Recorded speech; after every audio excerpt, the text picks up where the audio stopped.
बिस्मिल्लाहिर्रहमानिर्रहीम। अस्सलाम वालेकुम नाज़रीन किराम, उम्मीद करते हैं आप ठीक होंगे। नाज़रीन, आज हम आपके लिए 6 दिमाग घुमाने वाले सवाल और दिलचस्प मालूमात लेके आए हैं। आप देखते हैं कि आप लोगों को ये मालूमात पहले हैं, आप इनका जवाब दे सकते हैं या नहीं दे सकते। बहुत ही इंटरेस्टिंग मालूमात हैं। और ये देखें, सबसे पहला सवाल आप लोग सामने, एक मच्छर की जो मुद्दत हयात कितनी होती है, ये आपने जवाब देना है।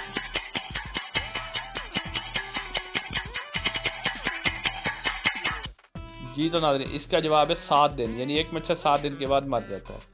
अब दूसरा सवाल कि वो कौन सा मुल्क है जहाँ सबसे ज़्यादा ज़लज़ले आते हैं, इसका जवाब आप लोग मालूम है या नहीं, तो अब आपका टाइम स्टार्ट है।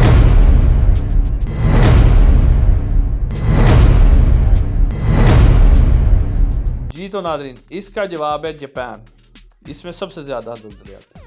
उसके बाद दुनिया का सबसे बड़ा अस्पताल कौन सा है और कहाँ वाक़या है, इस सवाल का जवाब अब आप लोगों ने देना है। जी तो नाज़रीन, इसका जवाब है ताइवान। जी नाज़रीन, अगला सवाल है, कौन सा मुल्क है सबसे ज़्यादा सोना यानी गोल्ड सबसे ज़्यादा पाया जाता है, वो कौन सा मुल्क है।